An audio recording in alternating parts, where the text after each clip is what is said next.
हिंदुस्तान में ये अकीदा सदियों से चला आ रहा है कि ईश्वर बाद इंसानों की शक्ल में ज़हूर लेता है। उसी अकीदे के मुताबिक श्री रामचंद्र, श्री कृष्ण और महात्मा बुद्ध को ईश्वर के अवतार समझा जाता है। हिंदुस्तान में मजहबी पेशवाओं को ईश्वर के अवतार समझकर उनकी मूर्तियों को भगवान के रूप में पूजा भी गया। दुनिया भर में सबसे ज्यादा मूर्तियां महात्मा बुद्ध की बनाई गईं और श्री रामचंद्र और श्री कृष्ण से ज्यादा उनकी परस्तिश की गई, क्योंकि बुद्ध धर्म हिंदुस्तान से निकलकर पूरे मशरिक़ बैद में फैल गया था। महात्मा बुद्ध देवताओं के कायल न थे, खुदा को एक मानते और निजात आखिरवी पर यकीन रखते थे। उन्होंने अपने मानने वालों को वसीयत की थी कि मरने के बाद उनके राख की पूजा ना की जाए, मगर यह हकीकत बड़ी दिलचस्प है कि दुनिया में सबसे ज्यादा पूजा उन्हीं की होती है। कुत्ते की आवाज़ ने हमारे साथियों को भी चौंका दिया था। वो समझे कि शायद हम देख लिए गए या हम पर कोई आफत आ पड़ी है, क्योंकि जब मैं और करीम अपनी कमीन गाह में वापस पहुंचे तो वो सब के सब बंदूकें संभाले बेकवार दरवाजे पर खड़े थे। विशाल राय सबसे आगे था। मुझे देखते ही बोला, कुत्ता क्यों भौंका था? शायद उसने हमें देख लिया। मैंने जवाब दिया, मगर किसी आदमी ने नहीं देखा, सब सो रहे हैं। कुत्ता भी दोबारा नहीं भौंका। अपने को ये बोलो, थापा के घर का रास्ता भी देखा। एक ही रास्ता है गली का, पिछवाड़े से हम उसके घर नहीं उतर सकते और गली के रास्ते गए तो कुत्तों का खतरा है। वो भौंक भौंक कर बस्ती वालों को जगा देंगे। इस बात पर सबको तशवीश हुई। चुनाचा करीम को दरवाजे की पहरेदारी सौंप कर हम अपने धावे का प्रोग्राम तैयार करने लगे। तय ये पाया कि करीम अस्तबल के पिछवाड़े कुत्तों की निगरानी करेगा। हम लोग चिरागाह का चक्कर काट कर दुखन की जन्म से गली में दाखिल होंगे। चांद और कालीनाथ गली के नुक्कड़ पर बैठेंगे। विशाल राय खानका के दरवाजे पर पहरा देगा। सिर्फ मैं और काया सरदार थापा के घर में दाखिल होंगे। मगर इस प्रोग्राम पर अमल करने के लिए हमें मजीद 1 घंटा इंतजार करना पड़ा, ताकि कुत्ते की आवाज़ सुनकर अगर कोई कबाली जाग गया था तो फिर सो जाए। रात का 1 बज रहा था जब हम पूरी तैयारी करके निकले। करीम तो टेले के साथ साथ अस्तबल की तरफ हो लिया और हम सब चिरागगाह से गुजरकर गली में दाखिल हुए। मगर बाड़े के कुत्ते ने शायद हमें फिर देख लिया और वो भौंकने लगा और करीम ने अपनी तरफ मतवजा कर लिया। चांद और कालीनाथ को नुक्कड़ पर छोड़कर हम तेजी से गली में घुस गए। यहाँ एक और मुसीबत दूसरे कुत्ते की शक्ल में हमारा इंतजार कर रही थी, जो विशाल राय पर लपका और बंदूक का बट खाकर भौंकता हुआ अस्तबल में फलांग गया। और बाड़े का रखवाला भी भौंक रहा था। मगर इस असना में विशाल राय खान का के सामने और मैं और काया थापा बहादुर के दरवाजे पर पहुंच चुके थे। अभी हम अंदर जाने की सोच रहे थे कि अंदर खटका होगा, शायद ये देखने के लिए कि कुत्ते क्यों भौंक रहे हैं। कोई दरवाजे की तरफ आ रहा था। दूसरे लम्हे कवाड़ खुले और सरदार थापा खुद लालटेन उठाए दरवाजे में नमूदार हुआ, मगर उसे बाहर निकलने या गली में झांकने की मोहलत ना मिल सकी। 1 सेकंड से भी कम वक्फे में काया की बंदूक उसकी छाती से लग गई और मैंने उसके हाथ से लालटेन झपट ली और हुक्म दिया, थापा बहादुर अंदर चलो। सरदार थापा ने हमें देखा और दाम बखुद रह गया। अगर आसमान से बिजली गिरी होती तो भी उसकी वो हालत ना होती जो हम दोनों को देख कर हुई। सर के बाल बड़े हुए और बाल दाढ़ी मूंछों का झाड़ झंकार साफ हो जाने के बावजूद उसने काया पैंथा को पहचान लिया और मेरी पहचान तो कुछ मुश्किल ना थी। हैरत की फटी फटी आंखों में जैसे मंजबद होकर रह गई। उसे यकीन नहीं आ रहा था कि बंदी घर के 2 मफरूर कैदी वाकई उसकी सेवा के लिए हाजिर हो गए हैं। वो दरवाजे ही में पत्थर हो गया था। मैंने सख्ती से कहा, थापा पीछे हटो। साथ ही काया ने उस बंदूक की नार से परे धकेल दिया और मैंने अपने पीछे दरवाजे के कवाड़ बंद करके कुंडी लगा दी। ये देखकर थापा को एक और झटका लगा कि हमारे आगे आगे उल्टे कदमों चलता वो कमरे में आया। बाहर एक कुत्ता अभी तक भौंक रहा था, मगर दूसरा खामोश चुका था। करीम की कुल्हाड़ी ने हमेशा के लिए खामोश कर दिया था। फिर भी कुत्ते की आवाज़ सुनकर अगर कोई पहरेदार कबायली बाहर निकलता तो विशाल राय और चांद को मालूम था कि उन्हें क्या करना है। कमरे पहुंचकर थापा उसकी जन्म खिसकने लगा, जहां कोने में उसकी बंदूक रखी थी। करीब ही दीवार पर चर्मी हंटर भी लटक रहा था, जिससे तय खाने में मेरी पिटाई की गई थी। वो पीछे हटते हटते अचानक रुक गया और जरा जुरैत करके बोला, तुम लोग सींध लगाकर भाग गए थे, फिर क्यों आ गए? सोता तुम्हें ढूंढने में तकलीफ ना हो। एक बात पूछूं, बताओगे क्यों नहीं? सींध लगाने के लिए कोठरी में कुदाल किसने पहुंचाई थी? मैं समझ गया कि हमारी बातों में लगाकर अचानक अपनी बंदूक झपट लेना चाहता है। चुनाचे मैंने आगे बढ़कर बंदूक उठा ली और वहां लालटेन रख दी। थापा के दिल में उसकी आखिरी लो भी बुझ गई और चेहरा तारीख हो गया। मैंने बंदूक अपने कंधे पर लटकाई और दूसरे कमरे में झांका। कमरा खाली था। आज रात थापा घर में अकेला था। बांकी नहीं थी। उसे ना पाकर मेरा माथा ठनका और नजरें थापा के चेहरे पर गड़ गईं। क्या अभी ये जानना चाहते हो कि कदाल हमें किसने पहुंचाई थी? चुटक की हल्की सी आवाज के साथ थूक निकलकर बोला, हाँ, वो एक भूत था जो कुदाल, बसोला और कमांद कोठरी में रखकर गया था ताकि हम सींध लगाकर निकल जाएं। भूत और उसके लहजे में खौफ, हैरत, तज़हीक सब कुछ था। मानो या ना मानो, भूत ही तो था। मगर अब मैं कुछ पूछना चाहता हूँ तुमसे। अचानक बाहर गोली का धमाका हुआ। एक चीख भी बुलंद हुई। थापा घबरा कर बोला, ये बंदूक किसने चलाई? कोई आदमी ही आदमी होगा। मेरे किसी आदमी के पास बंदूक नहीं। मैंने इत्मीनान की सांस ली। फिर कोई हमारा आदमी होगा। उसकी रही सही हिम्मत भी जवाब दे गई, तो आदमी लेकर आए हो। आदमी आदमी का दारू होता है थापा बहादुर। ये कहकर मैंने दीवार से अंटर खींच लिया और पूछा, बांकी कहाँ है? वो सवाल सुनकर दंग रह गया। चेहरे पर गम और गुस्सा ने करवट ली। तुम कौन होते हो बांकी का पूछने वाले? ये मैं पिछली मुलाकात में बता चुका हूँ। तुमने झूठ बोला था कि बांकी से तुम्हारा कोई संबंध नहीं। झूठ बोलने का आदी नहीं हूँ। उसने घूर कर मुझे देखा। मुझे विश्वास नहीं तुम पर। जब पहली बार तुमने बांकी के बारे में पूछा था, बंदूक तुम्हारे हाथ में थी। अब दूसरी बार बांकी की बात चली है तो बंदूक हमारे हाथ में है। मगर मेरा जवाब फिर वही है जो पहले था। तुम विश्वास करो या ना करो, सच्चाई बदल नहीं जाएगी। वो गड़बड़ा सा गया। फिर बांकी प्रेम करती होगी तुमसे।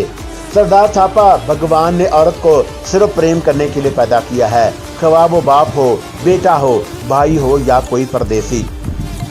मगर हम लड़कियों को किसी परदेसी से प्रेम करने की आज्ञा नहीं देते।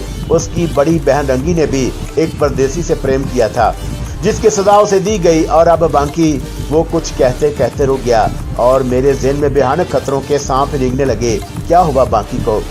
उसने मेरे सवाल का जवाब ना दिया। मुझे शुबा हुआ कि थापा ने बांकी को मार डाला है और सुबह के साथ ही बदन में ज्वाला भड़क उठी। लहू खोल गया और मैं दीवानों की तरह चिल्लाया, बांकी को क्या हुआ?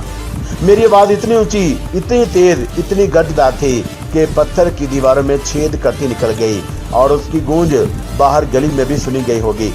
मगर उस आवाज की धार थापा बहादुर का दिल न चीर सकी और वो खामोश खड़ा रहा। बोलते क्यों नहीं थापा? जवाब दो, बांकी कहाँ है?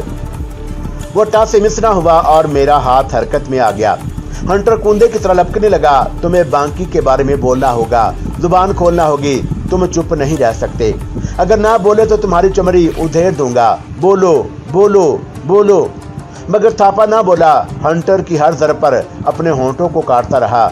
उसने गालबन ये सोचकर अपने आप को अजियत के लिए तैयार कर लिया था कि ऐसी अजियत मुझे भी पहुंचा चुका था। हंटर ने उसके जिस्म पर कई जख्म लगाए, फिर भी हर बार सह गया। जब एक जरब गर्दन पर पड़ी तो उसने बिलबिलाकर बटी हुई चर्मी रस्सी को पकड़ा, खींचा और हंटर छीनने की कोशिश करने लगा। मैंने झटका देकर उसे फर्श पर गिरा दिया और पे दर पे हंटर बरसाए। उसका जबरदस्त जवाब दे गया था। वो मछली की तरह तड़पने और घायल भेड़िए की मानत चीखने चिल्लाने लगा। मगर बांकी के बारे में जुबान फिर भी ना खोली। मैंने भी हाथ ना रोका। तुम्हें मेरे सवाल का जवाब देना पड़ेगा थापा। बोलो, बांकी कहाँ है? उसके कपड़े फट गए, जिस्म से खून रसने लगा, मगर ना बोला और घात लगाकर कमरे से निकल गया और गली के दरवाजे की तरफ भागा। काया पैंथा बंदूक चलाने ही वाला था कि मैं चिल्लाया, इसे गोली ना मारना। फिर काया को अपने सामने से हटाता मैं भी थापा के पीछे लपका। वो बैरूनी दरवाजा खोल चुका था कि मैंने पीछे से जा लिया और उसकी पिंडली पर ठोकर मारी। वो तेवराकर बाहर गली में गिरा और साथ ही विशाल राय ने असम की कबायली बोली में बस्ती वालों को ललकारा, जो अपने कबाड़ों की ओर से गली में झांक रहे थे। अगर कोई आदमी बाहर निकला तो गोली मार दूंगा। बाहर का पूरा मंजर हमारे हक में था। विशाल राय खानका के दरवाजे पर और चांद गली के दूसरे सिरे पर बंदूकें थामे पोजीशन लिए बैठे थे और चांद के दाएं बाएं कालीनाथ और करीम की कुल्हाड़ियों के फल चांदनी में चमक रहे थे। मैं थापा के पीछे पीछे दरवाजे से निकला और फौरन उसके सर पर पहुंच गया। अभी वो उठ ही रहा था कि हंटर की तरफ खाकर फिर गिरा और फिर चीखा। अब मेरी आवाज गली में गूंजी, बताओ थापा, बांकी के साथ क्या किया तुमने? वो गली में तड़पता रहा और 2 रवैया पथरीले गर्विंदों के अध खुले कबाड़ों से कई आंखें झांकती रहीं, मगर कोई शख्स दरवाजे से बाहर न निकला। काया पैंथा भी बंदूक सीधी किए गली में आ गया और मेरे पीछे खड़ा हो गया था। थापा ने अभी तक अपनी जुबान नहीं खोली थी और मैं उसकी जुबान खुलवाने पर तुला हुआ था। बोलो थापा, बांकी कहाँ है? कहाँ है बांकी, जवाब दो। मगर उसमें बोलने और जवाब देने की सिक्कत नहीं रह गई थी। हंटर की आखिरी दर्ब के साथ ही बेसुध हो गया। वो चांदनी में खून आलूद वरीदा लिबास में किसी मुर्दे की तरह चित पड़ा था।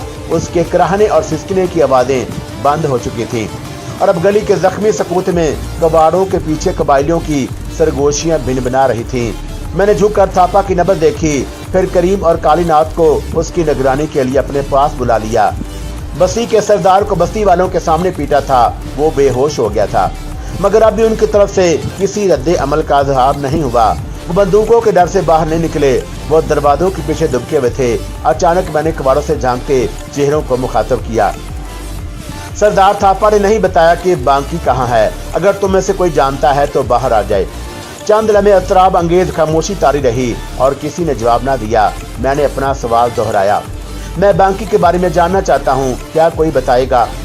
सिर्फ एक दरवाजा खुला। 60-62 साल की कबुड़िया बाहर निकली और मेरे करीब आकर खड़ी हो गई। कौन हो तुम? माँ जी, मैं वही बंदी हूँ जो सींध लगाकर यहाँ से निकल गया था। अब क्यों आए हो? न्याय करने। बुढ़िया चौंकी, बांकी से तुम्हारा क्या नाता है? वो एक देवी है जिसकी पूजा कर सकता हूँ मगर छू नहीं सकता। तुम्हें उसकी चिंता क्यों है? मुझे शुबा है कि थापा ने उसे जान से मार दिया है। वो मुझे जानती है, मेरी रिहाई चाहती थी और सरदार थापा से झगड़ी थी मेरे लिए। थापा ने उसे जान से नहीं मारा, बुढ़िया ने इतला दी। फिर कहाँ है बांकी? बंदी घर में, मगर उसे देखकर तुम्हें दुख होगा। वो चल फिर नहीं सकती। चल फिर क्यों नहीं सकती? थापा ने उसके दोनों पांव काट दिए हैं। मेरे मुंह से एक चीख निकली और खुद बुढ़िया की आंखों से भी आंसू बहने लगे। गुलूगीर आवाज में बोली, हम सब को बांकी का बड़ा दुख है। वो बस्ती के सब लोगों को चाहती थी, सब लोग उसे चाहते थे। थापा उसके पांव काटते हुए नहीं कांपा, मगर बस्ती वाले उसके कटे हुए पांव देखकर कांप गए और थापा से बिगड़ गए। उस दिन के बाद किसी आदमी ने सरदार का हुक्म नहीं माना। सिर्फ पटामा पुजारी और खानका के 2 पहरेदार उसके साथ हैं। बस्ती वाले अब थापा को अपना सरदार नहीं मानते। जब भी कोई आदमी उसे बचाने बाहर नहीं निकला। हमारे मर्द बंदूकों और गोलियों से नहीं डरते। वो इसलिए चुप रहे कि थापा बहादुर को उसके पाप की सजा मिले। उन्होंने खुद सरदार पर हाथ नहीं उठाया, तुम्हें उस पर हाथ उठाते देखते रहे, मगर उसका पाप बड़ा और सजा बहुत छोटी है। ये कहकर बुढ़िया पल्लू से अपने आंसू पूंजने लगी। मैं उसकी बातें सुनकर दंग रह गई कि वैशी कबायली अपने सरदार से बागी हो चुके हैं और उन्हें बांकी पर होने वाले जुल्म के खिलाफ थापा से बगावत कर दी है। मैं उनकी खामोशी को अपना आपसी असले का एजाज समझा और इस बात पर मुतमिन था कि बंदूकों से, गोलियों से डरकर घरों में दुबक गए हैं और कोई आदमी हमें रोकने, हमारा रास्ता काटने बाहर नहीं निकला। लेकिन यहाँ मामला ही कुछ और था। अब तक जो कुछ हुआ और उसमें हमारी बहादुरी या बंदूकों का हिस्सा कम और भगवान की दिया का हिस्सा ज्यादा था, जिसने सरदार थापा की बाजी पहले ही उलट दी और हमारे लिए रास्ता साफ कर दिया था। मगर बांकी के मुतल्लिक जो खबर मिली उसने मुझे हिलाकर रख दिया। मैं उसे देखने और उससे मिलने के लिए बेचैन हो गया और विशाल राय से बोला, खानकाह का दरवाजा खोल दो। दरवाजा खुल गया क्योंकि वो अंदर से बंद नहीं था और बस्ती के लोगों की तरह खानकाह के पहरेदार भी उस कबाड़ों की जुड़ियों से बाहर झांक रहे थे। वो कबाड़ खुलते ही एकदम पीछे हटे तो मैंने चिल्लाकर कहा, पटामा, अगर तो मेरी आवाज सुन रहे हो तो अपने पहरेदारों से कहो कि वो बांकी को लेकर बाहर आ जाएं। खुद भी 5 मिनट के अंदर बाहर आ जाओ। फौरन खानकाह के अंदर हलचल सी मच गई। मुझे ज्यादा इंतजार ना करना पड़ा। 5 मिनट से पहले ही 2 पहरेदार एक खाट उठाए खानकाह से बाहर निकले और उनके आगे आगे एक बूढ़े बुद्ध पुजारी ने लालटेन उठा रखी थी। बेदस्तूर मित्रिया के पुजारियों की तरह उसके सर, दाढ़ी, मूंछों के बाल मुंडे हुए और बदन पर धोती, कुर्ता और चादर नुमा चोला किस्म के सिर्फ 3 कपड़े थे। यही पटामा पुजारी था। खानकाह के सामने एक छोटा सा मुस्ततील चबूतरा था। वो विशाल राय उसी चबूतरे पर बैठा था। पटामा पुजारी के पीछे पीछे पहरेदार खाट उठाए उसके करीब से गुजरे और चबूतरे की 3-4 सीढ़ियां उतरने के बाद खाट गली में रख दी, जिस पर बांकी कंबल ओढ़े लेटी थी और वो अभी तक इस बात से बेखबर थी कि उसे बंदी घर से बाहर क्यों लाया गया। जो ही बांकी की खाट बाहर आई, गली के दूर रवैया घरबंदों के दरवाजे खुल गए और बस्ती के लोग, जिनमें जवान और बूढ़ी औरतें भी थी, खुले कबाड़ों से बाहर निकल आए। मगर कोई आगे ना बढ़ा, सब के सब दरवाजों पर ही खड़े रहे। उस असना में बुढ़िया, जिसने बांकी के बारे में बताया था, खाट पर झुकी, उससे बातचीत करने लगी। बांकी ने उसे पूछा था, क्या थापा ने बुलाया है मुझे? नहीं बांकी, परदेसी आए हैं। वो बुरी तरह चौंकी। कौन परदेसी? उसकी हैरत दूर करने के लिए, क्योंकि अभी तक उसने मुझे देखा न था। फिर मैं जहाँ खड़ा था वहाँ खानकाह की इमारत का साया था। मैंने जेब से टॉर्च निकालकर उसकी रोशनी का दायरा अपने चेहरे पर डाला ताकि मुझे देख ले, पहचान ले, और कहा, वो परदेसी मैं हूँ बांकी। मुझे देखते ही उसके हलक से एक चीख से निकलेगी, परदेसी थारो तुम आ गए। हाँ बांकी, मैं आ गया, मगर मुझे आने में बहुत देर हो गई। मेरा मन कहता था कि तुम जरूर आ गए। उसकी आवाज कमजोर थी। मैंने रोशनी का दायरा उसके चेहरे की तरफ फेर दिया और उसका जर्द जर्द धुआं सा चेहरा देखकर यूं लगा जैसे किसी ने जिस्म का सारा खून नचोड़ लिया हो और सिर्फ चंद बूंदे बाकी रहने दी हों। सुंदर गाल, जिन पर कभी शुफक की सुर्खियां से बिखरी जाती थी, पिचक कर पीले पड़ गए थे। खाली खाली वीरान सी आंखों से वो हसरतें झांक रही थी जो पूरी ना हो सकी। चंद ही दिनों, चंद ही रातों में उसकी उम्र के कई साल बीत गए। वो जिंदा थी, मगर चेहरे पर मौत की बसात बिछी थी। मैंने बांकी को नहीं देखा। बांकी का सिर्फ एक हियौला सा देखा और कांप उठा। फिर मैंने बुढ़िया से कहा, बांकी के पांव से कंबल हटाओ। बुढ़िया ने कंबल कांपते हाथों से कंबल हटाया तो मैं अपनी चीख ना रोक सका, ना आंसू। बांकनी के दोनों पांव नदारत थे और टुंड मुंड टखनों पर बहुत सी पट्टियां बंधी थी, जिन पर खून और दवा के मिले जुले धब्बे थे। ये मंजर इतना हौलनाक और लड़खड़ा था कि मुझे चक्कर आ गया और टॉर्च मेरे हाथों से गिर गई और मैं लड़खड़ा गया। अगर क्या मुझे पकड़ ना लेता, जो बॉडीगार्ड की तरह मेरे साथ साथ था, तो मैं वहीं गिर गया होता। ठीक उसी लम्हे चांद खानकाह की ओर से निकल आया और उसकी रोशनी खाट के पैंती पर पड़ी, जिसकी बांकी की टेंड बटेंड बगैर पांव की टांगे साफ नजर आने लगी, जिन्हें देखकर मेरे करीब खड़ी बुढ़िया चीख मारकर रोने लगी और उसकी चीख ने बस्ती में कहराम सा बर्पा कर दिया। 6-7 औरतें जो मर्दों को छोड़कर आगे बढ़ आई थीं, बांकी की हालत पर सिसक पड़ी और 1-2 अपने सर पर दो हथे मारकर चिल्लाई, हाय थापा, हाय थापा। उनकी बेचैन आंखों, तड़पती आहों, सुलगती कराहों और एहतजाजी 2 हथरों ने इस बात की तस्दीक कर दी कि बस्ती वाले बांकी से प्यार करते हैं। मेरी अपनी हालत गैर थी और मेरे साथी भी एक जवान सुंदर सी कबायली लड़की के इस अलमिये पर बड़े दुखी थे।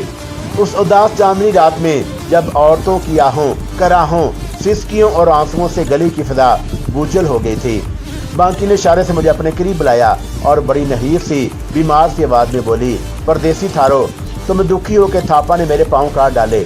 बस्ती की औरतें मेरी हालत पर इसलिए रोती हैं कि अब मैं चल फिर नहीं सकूंगी, मगर जानती हो कि ये सब क्यों हुआ? मुझे कुछ अंदाजा है, मगर तेरी जुबान से सुनना चाहता हूँ।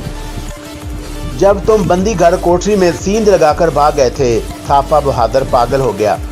उसने मुझ पर दोष लगाया, कहता था कि मैं तुमसे प्रेम करती हूँ और मैंने ही तुम्हारी कोठरी के पहरेदार मंगला और उसे मिलकर तुम्हें कोदाल पहुंचाई ताकि तुम सींध लगाकर निकल जाओ। और इसी दोष में जो मैंने नहीं किया था, थापा ने मेरे पाँव काट डाले। तूने उसे बताया नहीं कि निर्दोष हो।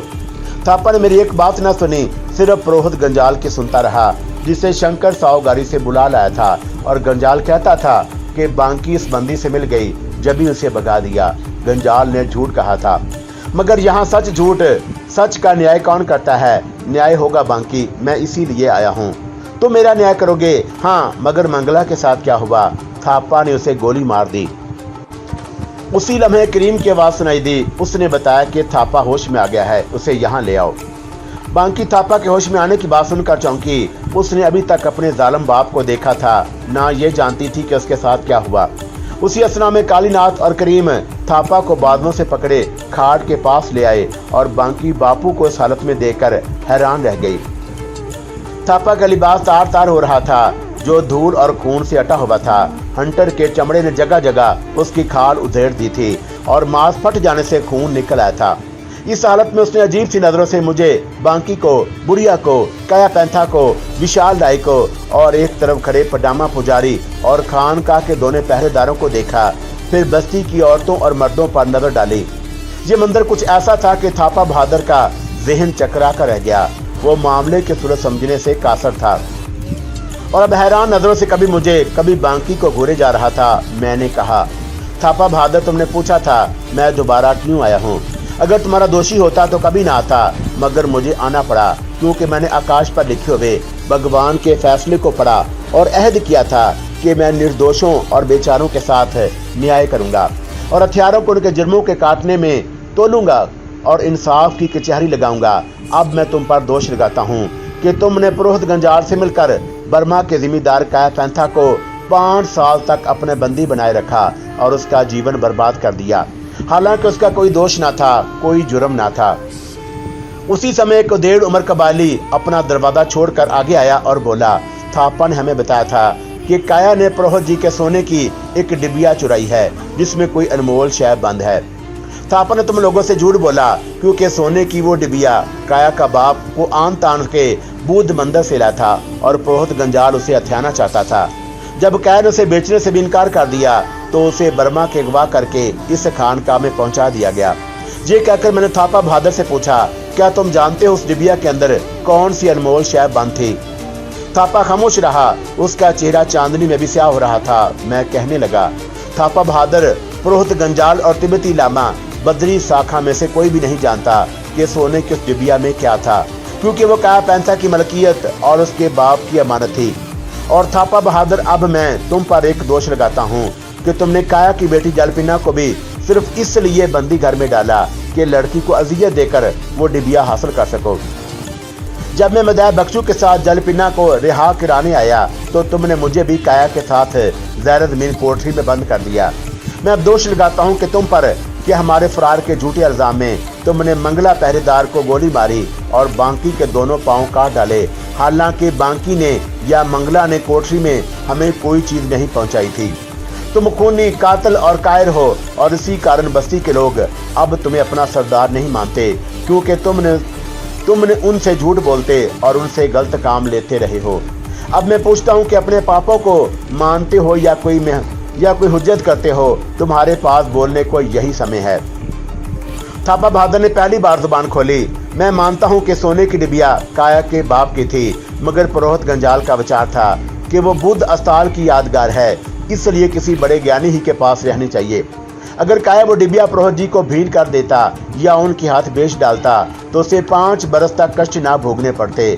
मैंने जलपिना को, तुम्हें गूंगे मदाया को बंदी बनाया क्योंकि पुरोहित गंजाल का यही हुक्म था। मंगला को गोली इसलिए मारी कि मुझे उस पर शक हो गया था कि शायद तुमसे मिल गया। अगर नहीं मिला था तो इतना गाफल हो गया कि तुम सींध लगाते रहे और वो सोता रहा। बांकी के पांव इसलिए काटे कि पुरोहित जी ने उसकी आंखों में तुम्हारे प्रेम की भाषा पढ़ ली। उनका ख्याल था कि बांकी भाग जाएगी और मैंने उसके पांव काट दिए। बस्ती के लोग इसका बयान सुनकर दंग रह गए। मैं हैरान था कि उसने पुरोहित गंजाल के बेबुनियाद ख्याल पर अपनी बेटी को हमेशा के लिए अपाहज कर दिया। थापा, तुम इतने अंधे हो गए कि ये भी ना सोचा बांकी तुम्हारे बुढ़ापे की लाठी है और किसी अंधे को अपनी लाठी अपने ही हाथों से नहीं तोड़नी चाहिए। मैं पुरोहित गंजाल का दास हूँ और इस दुनिया को उन्हीं की नजरों से देखता हूँ। अच्छा किया है, बुरा किया है, मुझे मालूम नहीं। इस जवाब ने सबको दम बखुद कर दिया। अब आखिरी बात पूछना चाहता हूँ, तुमने गूंगा मदाया के साथ क्या किया? मदाया को मैंने पुरोहित जी के हवाले कर दिया था और वो उनके साथ 100 गाड़ी लौट गया, मगर वो 100 गाड़ी कभी नहीं पहुंचेगा क्योंकि तुम्हारा गोरू अपने दुश्मनों को माफ करने का आदी नहीं। थापा फिर चुप हो गया। मैं भी पल दो पल खामोश रहा और वहाँ एक ऐसी होलनाक खामोशी तारी हो गई कि सांसों की आमदशुदा हवा की सरसराहट भी सुनाई ना देती थी। मैंने उस खामोशी को तोड़ दिया और कहा, थापा बहादुर, मैंने तुम्हारी बस्ती में तुम्हारे लोगों के सामने इंसाफ की कचहरी लगाई, तुम्हारे पाप गिनवाए, तुम्हारा बयान सुना। अब मेरा फैसला सुनो और ये है मेरा फैसला कि जिस तरह तुमने बांकी के पांव काट डाले उसी तरह तुम्हारे भी दोनों पांव काट दिए जाएंगे, क्योंकि भगवान के कानून में हाथ के बदले हाथ और पाँव के बदले पाँव काटने का हुक्म है और इस फैसले को बदलने का अधिकार सिर्फ बांकी को है। अगर वो तुम्हें क्षमा कर दे तो तुम्हारे पैर नहीं काटे जाएंगे। बांकी की आवाज सुनाई दी, परदेसी थारो, तुम सचमुच भगवान का रूप हो। तुमने ठीक न्याय किया है, मैं थापा को क्षमा नहीं करूंगी। थापा का रंग उड़ गया और मैंने बकिया फैसला सुनाया। पाँव काटने के 8 पहर बाद मंगला को कत्ल करने के जुर्म में थापा को गोली मार दी जाएगी, क्योंकि भगवान के कानून में जान का बदला जान है। अगर मंगला के वारिस खून माफ कर दें तो थापा की जान बढ़ सकती है। फौरन एक औरत एक कमसन बच्ची का हाथ थामे आगे आई और बोली, मैं मंगला की बीवी हूँ। थापा ने मुझे विधवा और मेरी बच्ची को अनाथ कर दिया है। मैं अपने पति का खून माफ नहीं करती। थापा पर एक और बिजली गिरी और मैंने फिर कहा, काया पैंथा के साथ जो अन्याय हुआ उसका न्याय भगवान पर छोड़ता हूँ और मुझे विश्वास है कि थापा को उसका बदला उसके उस लोक में नहीं तो अगले लोक में भुगतना पड़ेगा। अब थापा के पैर काटे जाएंगे। ये अल्फाज सुनते ही थापा बहादुर यूं हिला जैसे आंधी के तीर झोंके में कोई ऊंचा दरख्त बल खाता है और दूसरे लंबे धड़ाम से गिर पड़ा। मैं उसे इतना कम हिम्मत और कमजोर नहीं समझता था। बस्ती के मर्द भी जो अभी तक अपने दरवाजों के आसपास खड़े थे आगे बढ़ आए, क्योंकि ऐसी अजीब कचहरी उन्होंने पहले कभी नहीं देखी थी और ऐसा खरा फैसला भी कभी ना सुना था। अब वो थापा के पांव कटने का तमाशा देखना चाहते थे। बेहोशी की हालत में थापा को खानका के चबूतरे पर लिटा दिया गया। मुंह पर पानी के छींटे मारकर होश में लाया गया। फिर कालीनाथ और करीम ने मेरे इशारे पर बीक वक्त कुल्हाड़ियां चलाईं और उसके दोनों पैर काट दिए। थापा की एक हौलनाक भयानक चीख बुलंद हुई जो पर्वतों के सनाटों में दूर तक गूंजती चली गई। वो कटे हुए बैल की तरह तड़पने फड़कने लगा और दोबारा बेसुध हो गया। पटामा पुजारी ने उसके खून में लुथरे टखनों पर जहां से पैर काटे गए थे एक महलूल छिड़का, गोश्त पर कोई तेज मरहम लगाया और पट्टियां बांधने लगा। पटाना ने यही अमल बांकी के साथ उस वक्त किया था जब थापा ने उसके पैर काटे थे, मगर थापा का खून बंद ना हो सका। बेहोशी टूटी और उसी हालत में गर्दन ढलक गई। जब पटामा पुजारी ने बताया कि वह मर गया है तो इतने लहीम शहीम आदमी के इस तरह मरने पर मुझे भी हैरत हुई। उसके दिल की हरकत बंद हो गई थी। मैंने देखा कि बांकी ने आंखें बंद कर ली। वही उदेड़ उमर कबायली जो पहले बोला था फिर बोला, थापा को मरना था, यूं ना मरता तो मंगला के दोष में कोई गोली खाकर मरता, मगर यूं उसके कर्मों का बोझ हल्का हो गया। बांकी ने फौरन आंखें खोल दी और धेड़ उमर कबायली से मुखातब हुई, गुम्बी चाचा, अब तुम कबीले का सरदार हो। थापा की चिता कल जला दी जाएगी और इस तरह उसके कर्मों का बोझ कुछ और हल्का हो जाएगा, मगर इस बात का ध्यान रखना परदेसी हमारे मेहमान हैं। बस मैं और कुछ नहीं कहूंगी। ये गोया उस नाटक का डराव सीन था। गुम्बी ने पटामा पुजारी को हुक्म दिया कि हमें खानका में ठहराए और हमारी सेवा करे। रात का आखिरी पैर खत्म होने वाला था जब हम पटामा पुजारी के साथ खानका में आ गए, मगर चांद बंदूक संभाले बाहर चबूतरे पर बैठा था और उसने दरवाजा खुला रखा ताकि हमारी निगरानी कर सके, मगर उस पहाड़ी खानका का तिलस्म टूट चुका था। पटामा पुजारी मुझे कायापैंथा और विशाल राय को उस कमरे में ले आया जहां कभी जल पिन्ना को ठहराया गया था। कालीनाथ और करीम साथ वाले कमरे में थे। सुबह होने वाली थी। विशाल राय के सिवा कोई भी ना सो सका, मगर कमर सीधी करने के लिए भी मैं लेट जरूर गया और लेटे लेटे सोचने लगा, अगर थापा बहादुर बंगला को गोली ना मारता, बांकी के पैर ना काटता और बस्ती वाले से बिगड़ ना जाते तो हम 3 बंदूकों और भारी कारतूसों के बावजूद शायद बस्ती पर काबू ना पा सकते। मगर जैसा मैंने एक बार कायापैंथा से कहा था, भगवान क्रोध में धीमा और दया में तेज है। जालिमों पापियों को ढील देता है और उन पर हुज्जत पूरी करता है, मगर जब किसी अत्याचारी को पकड़ता है तो उसे भागने की मोहलत नहीं देता। यही थापा के साथ हुआ था।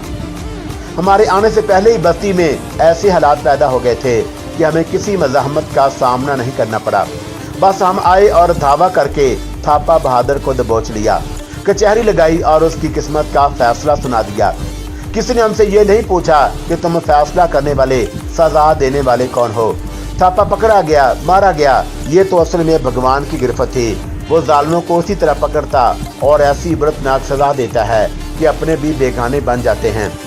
सुबह होते ही हमें नाश्ता दिया गया और नाश्ता करने के बाद मेरी आंख लग गई। काफी देर सोया रहा। फिर किसी ने जगा दिया। देखा तो कमरे में मैं था या पटामा पुजारी। कायापैंथा और विशाल राय कहीं निकल गए थे। घड़ी दिन का 1 बजा रही थी। सोचा पटामा ने दोपहर के खाने के लिए जगाया है, मगर उसने बताया बांकी मिलना चाहती है। फिर खानका के दोनों पहरेदार उसकी खाट कमरे में रखकर पटामा के साथ ही बाहर निकल गए। मैंने उठकर बांकी का स्वागत किया और सोच रहा था उसके बाप की मौत पर अफसोस करूं या खामोश रहूं कि उसने खुद ही ये जिक्र छेड़ दिया। हमने आज सवेरे थापा की अर्थी जला दी। उसके लहजे में कोई रंज, कोई अफसोस नहीं था। परदेसी थारो, अगर तुम ना आते तो ऐसा इनायत कभी ना होता। मैं हैरान था कि क्या कहूँ क्या ना कहूँ। आखिर पूछा, बस्ती वाले क्या कहते हैं? कहते कि जो कुछ हुआ अच्छा हुआ। वो तुम्हें देवता समान समझने लगे हैं। मेरा बापू उनकी नज़रों से गिर गया था। उसे खुद तो सज़ा नहीं दे सके, मगर तुमने सज़ा सुनाई तो बोले भगवान का न्याय है। मगर वो कैसा बाप था, उसे तुझ पर तरस भी ना आया और तेरे पाँव काट डाले।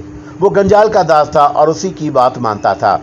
उसे तुझसे भी पूछना चाहिए था कि गंजाल ने प्रेम का जो दोष लगाया है वो ठीक भी है या नहीं। पूछा था उसने। फिर तुमने क्या कहा? मैंने कहा था कि बापू प्रेम हो जाता है या नहीं, या प्रेम हो जाता है कि या नहीं जाता। बांकी ने मुझे हैरान सा कर दिया।